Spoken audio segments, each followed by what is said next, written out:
அனைவருக்குமே வணக்கம். சற்று முன் கிடைத்திருக்கக்கூடிய ஒரு மிக மிக முக்கியமான செய்தி ஒன்று வெளியாகியுள்ளது.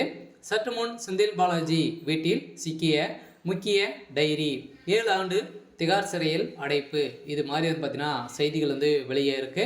இப்போ செந்தில் பாலாஜியுடைய சம்மந்தப்பட்ட நிறுவனங்களிலும் அதே மாதிரி அவருடைய வீடுகளிலும் பார்த்தீங்கன்னா அதிரடியாக அவர் தங்கியிருந்த ஓட்டல்களும் அதிரடியாக சோதனை அமலாக்கத்துறை நடத்திய சதவீத அடிப்படையில் பார்த்தீங்கன்னா இப்போ அதிரடியாக முதல் செந்தில் பாலாஜியுடைய வீட்டில் சிக்கிய டைரியின் அடிப்படையில் இப்போ திமுகவுடைய ஆட்சிக்கே ஒரு மிகப்பெரிய கேள்விக்குறியாகவே மாறியிருக்கு. இந்த டைரியின் அடிப்படையில் தான் இப்போ அதிரடியாக பெரும் அதிர்ச்சியில் திமுகவே கோபாலபுரமே பெரும் அதிர்ச்சியில் தான் இருக்காங்க. இதன் அடிப்படையில் தான் அதிரடியாக இப்போ திமுகவுடைய ஆட்சி கலைக்கப்படும் அப்படின்ற மாதிரி ஒரு தகவல் வெளியாக இருக்குது. சிலலாம் பார்த்தீங்கன்னா இது வரைக்குமே டாஸ்மாக் கூடிய நிறுவனத்தில் 50,000 கோடிக்கு மேலே மெகா ஊழல் நடந்திருக்கு அப்படின்ற மாதிரி இந்த டைரியில் சிக்கிய அதிகார ஆவணத்தின் அடிப்படையில் தான் இப்போ திமுகவுடைய தலைமையகத்துக்கு ஒரு மிகப்பெரிய கேள்விக்குறியாகவே மாறி இருக்குது.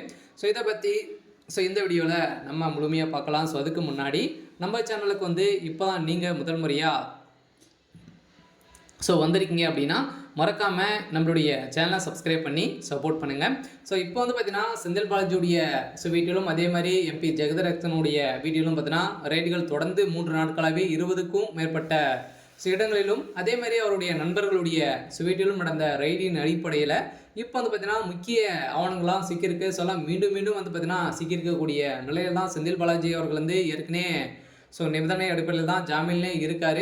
இருந்தாலும் இவருடைய ஜாமீன் ரத்து செய்ய போகிறாங்க, மீண்டும் புலர் சிறையில் அடைக்கப்படுவார் அப்படின்னு பார்த்தீங்கன்னா செய்திகள் இப்போ வெளியே இருக்குது. இதன் அடிப்படையில் செந்தில் பாலாஜியுடைய ஜாமீன் பார்த்தீங்கன்னா இப்போ ரத்து செய்ய போகிறாங்க. வருகின்ற 17ஆம் தேதி பார்த்தீங்கன்னா திங்கட்கிழமை வழக்கில் ரத்து செய்ய போகிறோம் அப்படின்ற மாதிரி நீதிமன்றம் போட்ட தீர்ப்பின் அடிப்படையில் இப்போ அதிரடியாக இவருடைய வீட்டில் சிக்கிய டைரியின் அடிப்படையில் தான் இப்போ அதில் ரகசிய தகவலெல்லாம் பார்த்தீங்கன்னா கிடைத்திருக்கு. எங்கெங்கே எவ்வளோ அமௌண்ட் போகுது, இது மாதிரி டைரி தான் பார்த்தீங்கன்னா பதிவு செய்து வைத்திருக்கக்கூடிய நிலையில் இப்போ திமுகவுடைய தலைமையத்துக்கு மட்டுமே பார்த்தீங்கன்னா 2,500 கோடிக்கு மேலே பார்த்தீங்கன்னா அவர் போயிருக்கு அப்படின்ற மாதிரி அப்போ பார்த்தீங்கன்னா செந்தில் பாலாஜி அவர்கள் எவ்வளோ கோடிகள் இதில்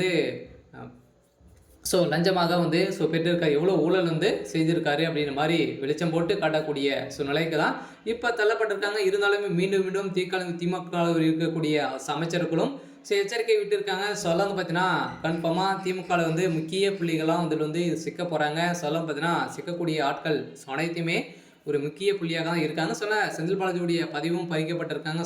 சிறையில் இப்போ பார்த்தீங்கன்னா இப்போ அமலாக்கத்துறையுடைய கஸ்டடியில் தான் இருக்காரு. இருந்தாலும் செந்தில் பாலாஜியுடைய நீதிமன்றம் இப்போ பார்த்தீங்கன்னா அவருடைய ஜாமீன் ரத்து செய்திருக்காங்க.